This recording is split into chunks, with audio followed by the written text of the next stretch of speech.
Thanks again for tuning in too. I'm Just Here to Be Dad. The show about everything or nothing at all. Have you ever felt like purpose is heavy? Like every time you think you figured out exactly what you're here for, life hands you more weight to carry. I used to think purpose was a destination, something you found like a treasure map. You follow it until boom, you arrive. Now at age 39, I know better. Purpose is pressure. Purpose is buried. Purpose is found deep under process and preparation, under pain and desperation. Is buried deep under every doubt and everything or anyone who compelled you to think you couldn't do, you can't do. It's that moment where we choose not to quit. That moment when purpose stands up inside, ready to press on, move forward, and continue to build that victory between that great tension between who you are and who you are becoming. It's purpose. I sometimes forget that. As a dad, as a man, as a human, I often forget, and I think we all forget, and if we're not careful, we convince ourselves that we have it all figured out, that we have all the answers. So we show face and continue to be the rock, hold it all together always, yet purpose is in the little things. Moment by moment, brick by brick, step by step. It's not about pretending you arrived. It's about showing your kids what it looks like to keep walking, to fail forward, to cry, wipe your face and still show up. To say, I don't have it all together, but I'm here and I'm not going anywhere. Every word we speak, and for me, I got to speak to myself first. It's pivotal to have a routine and a process in the morning that sets the tone. We gotta talk to ourselves, and if a believer, we gotta talk to God, whether it's a mantra, affirmation, scripture, or whatever, a renewing of our mind, if you will, a transformation of our thoughts, a daily reset or intro, if you will, to our start is necessary. Telling ourselves, reminding ourselves, and believing we were made for more. Even if it's simply more than the day before, a little more than yesterday. You don't have to be perfect, just present every time opportunity calls. It's in those alone early morning or lunch breaks or late nights or wherever it may be for you that we must remind ourselves that you matter. Even when it's quiet, when there's no applause, no reward, just you.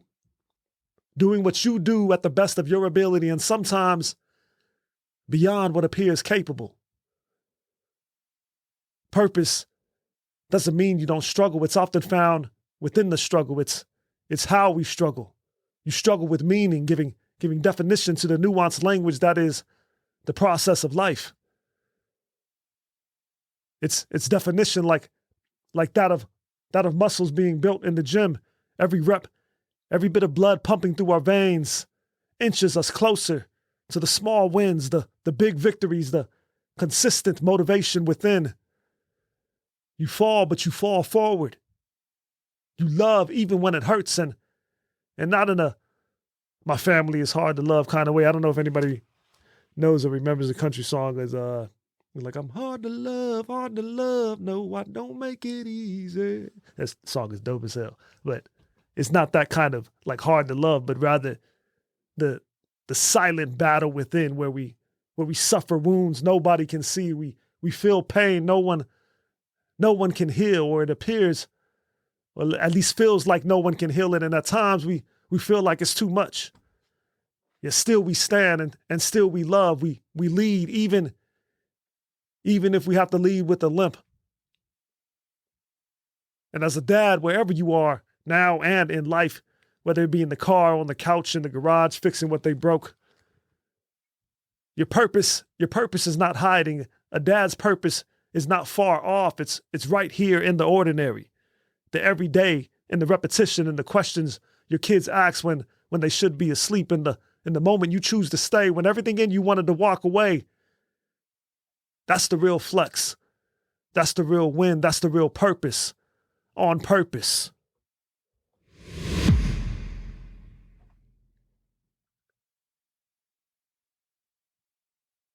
It's not just the schedules. It's what we squeeze into the spaces between that defines us as dads. Sometimes it's 5 minutes, and others it's an hour. At times it may be a conversation, and others a run, a workout, or a quiet game of chess, dominoes, phase 10, or any game my daughter manages to make up on the spot and say, "Dad, you want to play?" Only for her to rig the game in her favor every single time. For me, I hate when I ruin those moments. But I love when we thrive in them. Whether as dad and son, dad and daughter, husband and wife, or as a family as a whole, when moments are appreciated intentionally, everyone is given somewhat of a renewed sense of purpose again and again. Because every day I realize they're not going to remember anything that I have done, yet they'll always remember how and where they were when everything came undone. I was thinking about that whole concept the other day, and as harsh as it sounds, I believe it's true that kids don't give a damn about what you may be mentally, physically, life just happening. I don't want to do this right now. Can we start again tomorrow? Whatever moment you may be having or whatever you may be going through, they don't care. They don't care about it. At the end of the day, if what you're going through causes you to leave the family or leave their mom or just quit altogether, they don't care. With everything we got, knowing that, we have to show up, figure it out internally, and make sure they don't repeat the same things that may hinder them in the future. That is extremely difficult when you live in the same place you grew up. I have to remind myself constantly that your kids are not your therapist. Every landmark, street sign, building, etc. is not worth a story that may send you down a wormhole of memory lane, or I remember this, I remember that.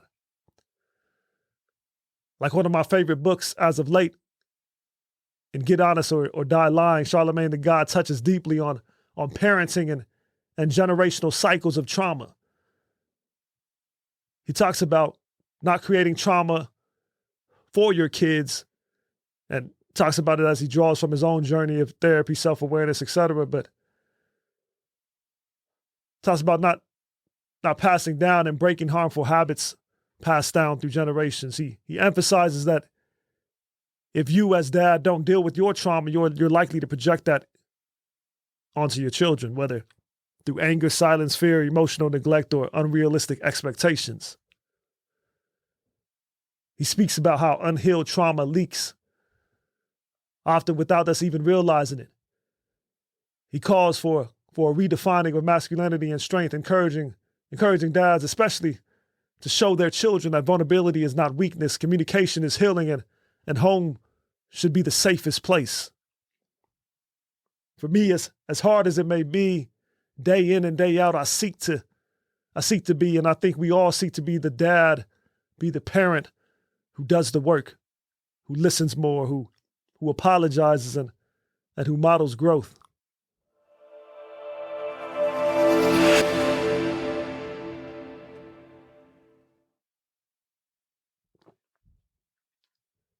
Growing up, purpose depended on who had your ear, yet as a dad repeating things unintentionally to my kids, I'm reminded of the small seeds of purpose planted as a child, like that of my mother constantly reminding us, remember who you are. You're fearfully and wonderfully made, protected, created for more than a conqueror, and so many more little scriptures. And I didn't know it at the time, but it was a form of catechism, if you will. She laid the foundation of every day with the same song when she would wake us up. You're like, rise and shine and give God the glory, glory, rise and shine and give God the glory, glory, rise, and so on and so on. In action, she demonstrated the power of prayer, reading, and the impact of our words, emphasizing the importance of speaking to uplift rather than tear down, as well as the display of resilience and an unshakable faith. My father provided a healthy level of fear that propelled our purpose for obedience and taking initiative, doing things right the first time. In action, he showed us the importance of ensuring that the little things were done, like the cars being filled up and washed, the house being taken care of, and ourselves always looking and being presentable. Him being a young Marine parent, I think a lot of our purpose was highly influenced by whatever was drilled into his mind in boot camp and every day he went to work, or whenever he was deployed and came back. And even in divorce, all it took was a phone call and fear itself would make us act right. Beyond the home, purpose was always given from any and everybody with the option to receive, yet some things were highly beneficial and stuck with me till this day. Like, there's a few stories, but one story is a time I walked in the Foot Locker and a friend of mine who had a son at the time dropped some of the illest words I never forgot. I kind of call this like the Laker game story. I was only, I think, around age 19 or 20. And I walk in there, and normally, like we always do, we walked in there and chopped it up with everybody that worked in there, hung out for a little bit, bought shoes, didn't buy shoes. It was the kicking spot sometimes. But that day he was talking about going to a Laker game later on that night. And one of his coworkers was like, yo, who you taking, man? You got to take your boy. You got to take your homie, man. Blah, blah, blah. This, that, and the other. He was like, oh, I'm taking my son. And at that time, he was one of my friends that had a son early, and he had his son at that time, and he was like, I'm taking my son. He's like, well, man, you got to take your friend. You got to take your boy, man. You're not supposed to take your son. He's like, and he just pretty much just repeated himself and told the dude, like, my son is my homeboy. My son is my friend. I'm taking my son. And in that moment, without him explaining anything further, I thought that was dope as hell. And it stuck with me to the day that I took my son to his first Clipper game. It wasn't a Laker game, but I took him to his first Clipper game. He was a Warrior fan, so it was the Warriors playing the Clippers. He's been in like 2 or 3 of those now. Probably take him to some more, but it stuck with me. The whole idea of your son not necessarily being your friend where you don't discipline him, but that being your boy, that being a relationship that you can have, that y'all hang out and he's comfortable talking to you, you're comfortable talking to him. He's comfortable getting advice from you. You're comfortable hearing what his young mind is coming up with at that time. And you just have a really dope relationship where you don't even consider taking anyone else to a Laker game, a concert, or wherever you may normally go with your boys. You're like, nah, I'm going to take my son. And I just thought that was dope. That stuck with me and kind of added to the level of purpose that laid the foundation as a dad for me. And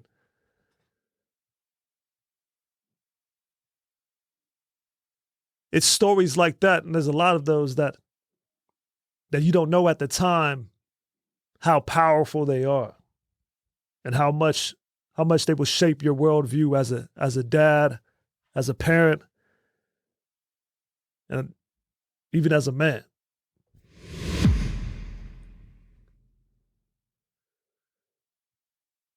Before I had kids, I had a chance to be in rooms I probably didn't deserve to be in. I talked with leaders who didn't just teach me how to win. They taught me how to build, how to lay a foundation, how to think in terms of worldview, not just the moment, how to set the tone early, not just for business, but for something far more sacred, my household. Before my kids ever spoke a word, I was thinking about being a dad on purpose. Before they ever had a heartbeat, my wife and I were laying down the foundation of what kind of parents we wanted to be and how our life would look from career to leisure, faith to everyday life. We were speaking life on purpose. We were defining what our kids would believe when it came to family, God, and their self-worth. And that's just not poetic talk or anything like that. We wrote We actually wrote a family creed. I was kind of hesitant to share this, but it was a set of truths to remind us that who we are, why we're here, and where we're going. I love my family, I love myself. I thank God for life and health. Life is not easy, life is not fair. Nothing is giving. I pray for opportunities, I pray my privilege, I pray my wealth. Happiness exists, pain exists, value exists. I will not stop me, I will press on. I will succeed, I will conquer, I will win. I am Eon. Those are my 3 kids who, as soon as they could talk, I started repeating that over and over again to them, and they memorized it little by little. And now you ask them anytime, all I can do is tell them, hey, I'm a Yan, and they'll repeat it. Or I'll do things like love, joy, peace, and they'll repeat that, or who made you, etc. And it's one, it kind of shows you the power of a kid's memory, the power of a kid's intellect, how far you can stretch both. But for our family, those little things have become our compass. It's how I realign when the world starts spinning out of control. It's how I remind my kids who they are, even when they forget. I keep repeating. And don't get me wrong, we were humming ABCs at bedtime, lullabies, etc. Yet, a lot of my lullabies and bedtime stories were often forms of catechism and joy, vacation, Bible school every day. That was my rhythm, and still to this day is my rhythm, even though I may fall extremely short many times.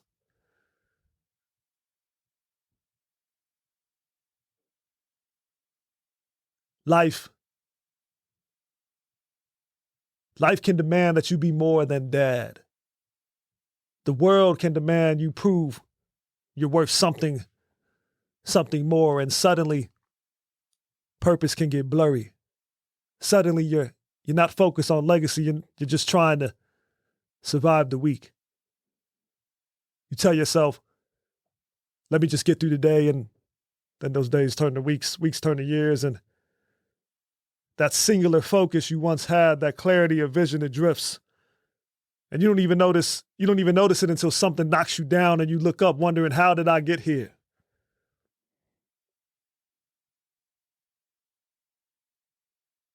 As a dad, I've been asking myself lately, what does it look like to live on purpose?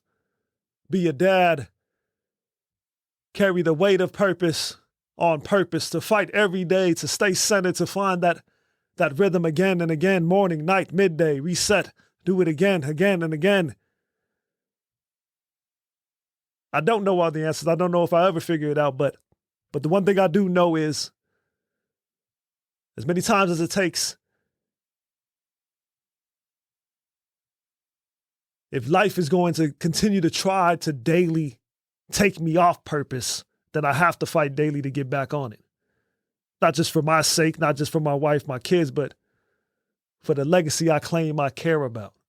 Purpose isn't a one-time statement. It's a daily decision. So I'm deciding every day to live on purpose, to lead on purpose, to love on purpose, even when it's blurry, even when it's hard, even when the world tells me to just get through it. We're not just here to get through it. I'm just here to be. You're just here to be. Dad. Cause I'm just here to be. I'm just here to be. I'm just here to be. Dad. I'm just here to be. I'm just here to be. I'm just here to be. I'm just here to be. Dad. I'm just here to be. I'm just here to be. Dad. It's hard to maintain, but I'm just here to be. Here to be. I'm just here to be. I'm just here to be. Dad. I'm just here to be. I'm just here to be. Dad. I'm just here to be. I'm just here to be. It's hard to maintain, but I'm just here to be. Dad. Dad. Dad. Dad. Dad. Dad.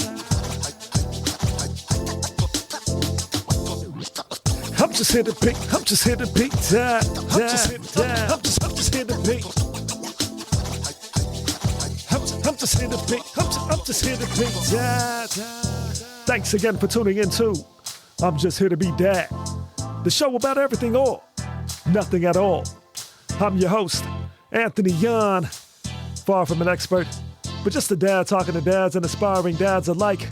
My story, your story, that dad's story. Over a mic. I'm just here to be. I'm just here to be. I'm just here to be. Hey yo, it's hard to maintain, but I'm just here to be.